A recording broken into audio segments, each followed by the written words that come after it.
Raden Mas Said Surakarta. Di sini saya akan membuat video wawancara mengenai ketakutan anak, yang mana tugas ini saya buat untuk memenuhi mata kuliah bimbingan konseling anak usia dini yang diampu oleh Putri Asmaulan. Saya gali informasinya dari narasumber yang bersangkutan. Itu adalah anak usia dini yang berusia kurang lebih 2,5 tahun yang berjenis kelamin laki-laki. Nah, narasumbernya itu kebetulan adalah kakak dari anak tersebut. Nah, untuk lebih lengkapnya lagi bisa ditonton di video selanjutnya. Selamat menyaksikan. Jadi gini, sebelumnya terima kasih atas waktu yang telah Mbak Lia longgarkan untuk wawancara pada siang hari ini berkaitan dengan ketakutan yang dialami oleh anak. Nah, seperti yang saya informasikan di awal tadi, saya ingin melakukan wawancara yang berkaitan dengan adik jenengan yang kalau boleh tahu namanya siapa? Nama adik saya ya, Azam Abid Wirai. Usianya 2 tahun lebih 7 bulan. jadi hampir 3 tahun. Bulan Oktober. Di sini gini Mbak, kita santai-santai aja ya, nggak usah serius-serius banget.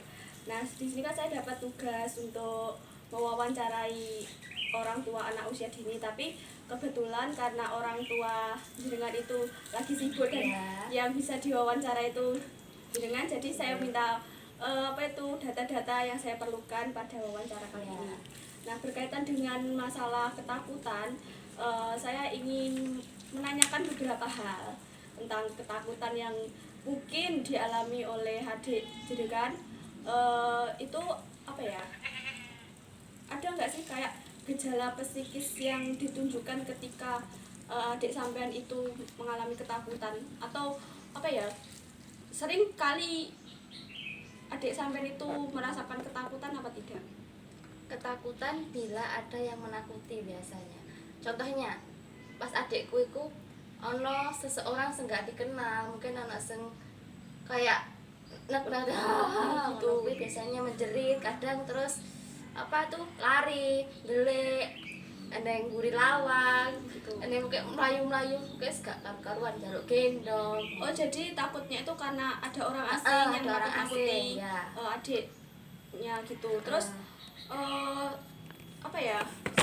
Selain takut yang kayak gitu, yang ditimbulkan apa perilaku yang ditimbulkan seperti bersembunyi, lari dan sebagainya, ada nggak kayak bentuk emosional yang seperti apa ya, kayak bener-bener kayak tantrum, kayak takut banget sampai nangis jerit kayak gitu, ada nggak? Enggak, kadang kalau ada sampahnya nih, ada suara ayam itu, ayam kadang takut, tapi takutnya enggak berlebihan gitu, kadang langsung lari ke kamar minta digendong gitu aja, enggak yang berlebihan banget, enggak. Selain takut karena orang asing yang belum dikenal, yang apa ya, mungkin bagi dia itu apa ya, baru pertama kali lihat, jadi mungkin belum bisa beradaptasi. Ada nggak sih sebab lain yang yang ditunjukkan ketakutan dari adik sampean, mungkin melihat film horor atau apa, melihat apa, takut pada hewan dan sebagainya, itu ada nggak? Dulu pas umur berapa gitu dia takut pada hewan dinosaurus, nggak tahu kenapa itu berarti lewat gambar video. Tapi takutnya suruh ganti gitu aja. Nggak mau mbak, nggak mau ini, takut terus apa itu ke belakang gitu loh, delik. Apa itu sembunyi di belakang. Terus apa ya, saya pengen tanya itu,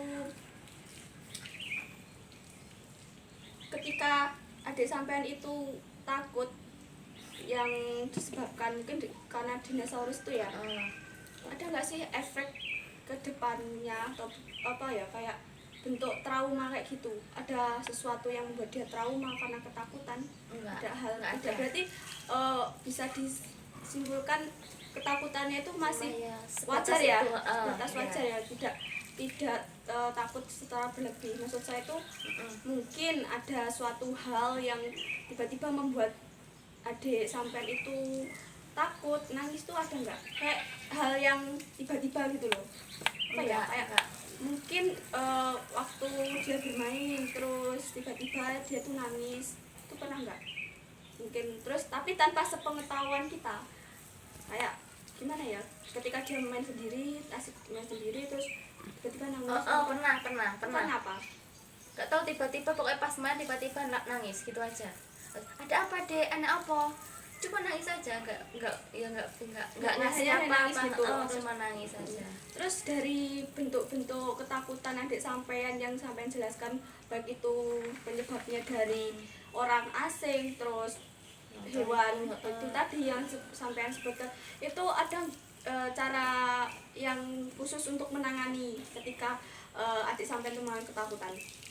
Nggak ada ya, cuma digendong, dielus-elus, dihibur aja. Jadi hanya ditenangkan Iya, gitu, ditenangkan. seperti itu. Nggak apa-apa Itu nggak apa-apa. rata-rata berapa menit adik sampean mengalami ketakutan karena hal tersebut, atau ada hal khusus, maksudnya waktu bisa takut karena orang itu bisa dikatakan misalnya 10 menit, tapi kalau takut karena dinosaurus tadi 5 menit juga Nggak, pokoknya pas sampai orang itu udah pergi, udah nggak ada deh, berarti udah berani keluar lagi. Kalau nonton video juga udah tak ganti ya nggak apa-apa, lihat lagi. Cuma itu sebatas itu. berarti sebatas wajar, nggak ada apa ya kayak berlebihan itu Iya, nggak ada. langsung aja gitu. Kemudian ini mungkin pertanyaannya agak beda dari itu ya, nggak maksudnya apa-apa. tapi masih dalam lingkup ketakutan. Ya. Kalau keadaan fisik ada nggak yang mempengaruhi adik sampai untuk ketakutan? Misal keadaan fisik seperti ketika dia lapar, terus ketika dia tuh merasa tidak nyaman atau tidak sehat, kurang sehat, itu dia merasakan takut. Tuh pernah mengalami hal tersebut atau tidak? Kurang sehat. Maksudnya mungkin ketika dia lapar terus dia tuh merasakan takut apa gimana? Poinnya keadaan fisiknya yang Enggak ada. Berarti hanya murni takut Gitu. karena Iya. apa ya, dunia luar ya? Iya, Seperti itu. Ya, itu enggak ada. Baik, dari penyampaian jawaban Anda tadi itu berarti disimpulkan bahwa adik sampai itu masih bisa dikatakan dalam takut yang wajar, masih bisa ditangani dengan penanganan yang secara umum, bukan secara spesifik.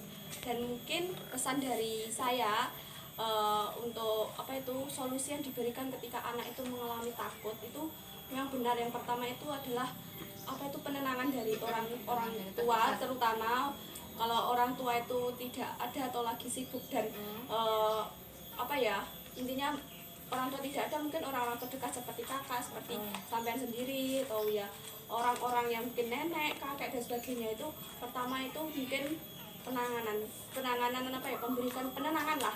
Jadi ketika anak itu nanti sudah merasa tenang, ketika dia takut, di situ ketika orang itu memberikan penenangan, emosional itu bisa menurun dan bisa terkontrol atau meredam.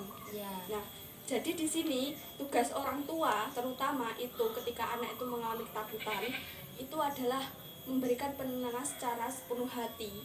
Jadi gini, kan ada juga ya kasus-kasus, apalagi orang-orang yang mungkin hidupnya desa itu biasanya pola asuh dengan orang yang hidup di kota itu agak berbeda. Dan terkadang itu anak yang takut itu biasanya itu apa ya, dianggap hal yang biasa, ya enggak sih, maksudnya ya wis engko mari dhewe wis ditok-tokne kok ora ya anu dhewe lah ngono kok wedi gitu. Sebenarnya pengacuan atau hal yang menyepelekan itu tersebut itu perlu dihindari, karena kenapa, anak itu apa ya, makhluk yang sangat perasa sekali. Mungkin kita sebagai orang dewasa tidak merasakan hal itu, mungkin kita merasakannya hal biasa, tapi ketika anak itu mengalami ketakutan dan kita sebagai orang tua atau orang dewasa itu membiarkan, nanti kedepannya dia akan apa ya, trauma dan dia akan takut untuk mengungkapkan sesuatu yang dia inginkan dari dirinya, karena dia ketika kecil dia tuh sudah diabaikan. Jadi tidak ada tempat untuk merasa dirinya tenang, merasa dirinya nyaman. Jadi kita solusinya dari apa itu menangani ketakutan untuk anak ini yaitu memberikan penenangan, kasih sayang yang setulus hati dari orang tua kepada anak itu. Dan mungkin itu wawancara yang dapat saya sampaikan kepada Mbak Lia. Terima kasih atas waktunya.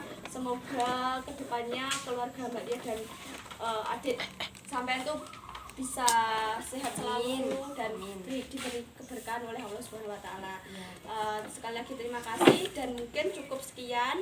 Akhir kata wallahul muwaffiq ila aqwamit thoriq. Wassalamualaikum warahmatullahi wabarakatuh.